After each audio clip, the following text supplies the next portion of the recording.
Assalamualaikum warahmatullahi wabarakatuh. Selamat jumpa lagi kawan-kawan semua di channel Pengadaan Samsul Ramli. Hari ini ada event khusus, saya ditemani oleh beberapa bapak-bapak teman-teman saya dari Kabupaten Sukamara di Dinas PUPR, tapi panjang banget Dinas PUPR, Perkim, terus pertanahan juga? Enggak ya? Oh enggak, Perkim. Jadi hari ini kita bikin vlog yang agak berbeda. Jadi sifatnya semacam Q&A lah, Q&A. Nah hari ini saya ngajak Pak Idya, kemudian Pak Kus, karena beliau maunya dipanggil Pak Kus, untuk berdiskusi terkait dengan pengadaan barang jasa, dan beliau kebetulan ada beberapa pertanyaan yang mungkin mengganggu benak beliau, yang nanti kita bisa diskusikan dan bisa kita ambil intisari manfaatnya untuk kita bersama. Dan perlu saya sampaikan juga, Pak Idya adalah Kabid Jaskon di PUPR Kabupaten Sukamara, kemudian Pak Kus Kabid Perkim ya, Kabid Perkim. Nah mungkin beliau nanti akan bertanya seputar bagaimana pelaksanaan kegiatan di bidang Perkim. Silakan Pak Kus, kira-kira apa yang mau didiskusikan? Siap, terima kasih Bapak. Barangkali mungkin ada beberapa pertanyaan atau ada beberapa hal yang kami ingin ketahui Pak, terkait dengan kegiatan yang sudah lampau yang kami lewati, tapi ada sedikit permasalahan yang barangkali harus kita tuntaskan, atau paling tidak kami tahu seperti apa menurut aturan, karena memang ini saat ini menjadikan kegalauan di antara teman-teman yang barangkali pada saat yang lalu memang terlibat dalam kegiatan ini. Waktu itu kami di situ selaku PJ PHP atau PPHP. Oh, PPHP ya. Tahun 2018. Yang ingin saya ketahui Pak, sebenarnya batas-batas mana yang jadi kewenangan kami selaku PPHP terkait dengan kegiatan yang kami laksanakan. Kami ingin mengetahui karena memang barangkali nanti atas kelanjutan kasus ini kami pun harus bisa menghadapi, bisa menjawab, dan bisa paling tidak nanti untuk pengalaman teman-teman di luar barangkali mungkin sama dengan halnya yang kami alami saat ini di Kabupaten Sukamara. Barangkali mungkin yang kami ketahui adalah sebatas mana Pak kewenangan kami selaku PPHP. Betul Pak, sementara itu Pak yang saya tanya. Terima kasih. Oke. Baik, ini memang selalu terjadi permasalahan ya. Permasalahan pertama-tama sih kenapa salah satu yang mengusulkan PPHP itu dihapus di Perpres 12 tahun 2021 itu adalah diantaranya kami nih ya. Ada waktu itu saya ingat betul yang mengusulkan termasuk Pak Rahman Mokohimta, kemudian Pak Halid Mustafa.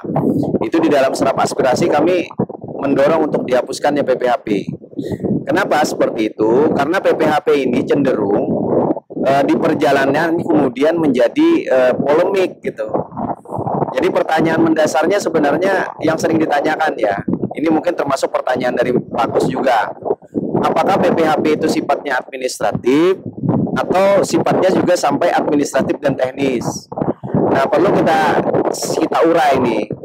Di situ disebutkan jelas panitia penerima hasil pekerjaan. Ada juga yang mengartikan panitia pemeriksa hasil pekerjaan. Nah, cuman kita tidak mencermati sebenarnya di kalimat itu yang paling kunci kita kan belajar nih subjek, predikat, objek gitu ya. Maka sebenarnya PPHP itu dalam melaksanakan tugasnya predikatnya adalah pemeriksa atau penerima. Kemudian objeknya adalah hasil pekerjaan. Maka ketika disebut pemeriksa atau penerima hasil pekerjaannya ada dulu atau tidak? Kan kalau misalkan saya sebut misalkan panitia penerima liminerali misalkan gitu. Berarti limineralinya ada dulu dong. Jadi dulu, berbentuk dulu, baru saya terima gitu kan. Nah, ketika barang jasa itu sudah ada duluan, kemudian PPHP melihat barang jasa ini sudah ada, maka PPHP menyatakan barang jasa ini ada. Artinya apa? PPHP tidak bertanggung jawab untuk bagaimana proses ini menjadi liminerali. Berarti hasil pekerjaan itu sudah diserah terimakan antara penyedia dengan PPK. Kemudian ada tahap PPK menyerahkan kepada pengguna anggaran. Dalam tataran inilah PA, pengguna anggaran, memerlukan tim administrasi supaya barang jasa ini bisa diterima oleh PA untuk dicatatkan ke dalam aset. Jadi untuk pekerjaan konstruksi misalkan, yang diterima oleh PPHP adalah hasil pekerjaan konstruksinya, supaya bisa dicatatkan sebagai bangunan di dalam aset. Maka proses itu administratif atau teknis? Administratif. Yang memastikan barang jasa itu bisa diterima itu adalah PPK dengan penyedia. Jadi PPHP bukan pembantunya PPK. PPHP adalah pembantunya PA dalam rangka menerima pekerjaan yang sudah diserah terimakan oleh penyedia kepada PPK. Maka kalau pertanyaannya, ruang lingkupnya administratif atau teknis? Maka PPHP ini administratif. Oh, ajan nih pasti. Jadi administratif sifatnya, bukan teknis. Jadi ada kesalahpahaman selama ini yang menyatakan menganggap PPHP itu di era Perpres 16 2018, bahkan di era Perpres 12 tahun 2021 juga sama. Kenapa di era Perpres 12 tahun 2001 dihapuskan? Ya karena banyak kesalahpahaman itu. Orang yang bertanggung jawab administratif kemudian diminta pertanggungjawaban teknis. Makanya di dalam PPHP itu tidak ada ketentuan bahwa anggota PPHP itu bersertifikat pengadaan misalkan. Nggak ada. Karena dia bukan petugas pengadaan sebenarnya. Gitu. Tetapi karena dulu disebutkan adanya PPHP, maka kemudian ya itu tadi, gitu ya.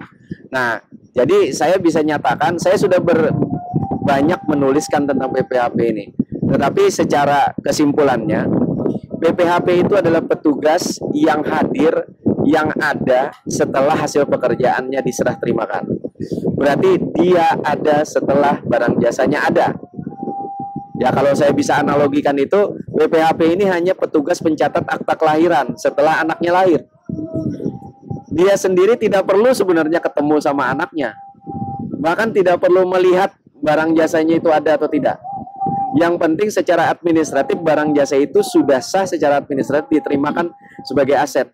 Karena yang memastikan barang jasanya ada itu adalah PPK dan penyedia. Tapi dalam rangka membantu PA untuk bisa mencatatkan ke dalam aset, maka PPHP bertugas yaitu memastikan dokumen-dokumen administratif, kontraknya ada, BAST-nya ada, atau dokumen-dokumen garansinya ada, jaminan pemeliharaannya ada. Ini yang tugasnya PPHP sebenarnya. Jadi mudah-mudahan nanti bisa dikelirkan dengan teman-teman yang lain.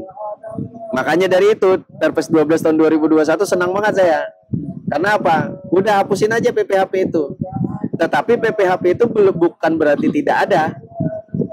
Dia ada, tetapi sudah ditegaskan itu bukan petugas pengadaan barang jasa. Gitu. Jadi PPK tetap ada proses administratif menyerahkan pekerjaan kepada PA. Jangan sampai PPK sendiri yang bertanggung jawab. Karena ingat, konstruksi itu tahapannya. Pekerjaan konstruksi, hasil pekerjaan konstruksi, kemudian jadi bangunan. Ada tanggung jawab kegagalan konstruksi sebelum jadi bangunan, ada tanggung jawab kegagalan bangunan setelah jadi bangunan. Nah, itu tahapan-tahapan. Jadi gitu ya Pak Kus ya. Mudah-mudahan ini juga nanti menjadi catatan buat kawan-kawan semua yang mengalami dilema terkait dengan tugas-tugas yang lalu. Karena tugas-tugas yang lalu juga memang bisa diutik-utik juga gitu ya. Karena memang yang namanya pertanggungjawaban itu harus panjang. Demikian yang bisa saya sampaikan. Terima kasih Pak Kus atas pertanyaannya, Pak Edia. Terima kasih banyak. Terima kasih banyak juga buat kawan-kawan yang bergabung. Karena ini sudah maghrib, kita sedang ada di pantai.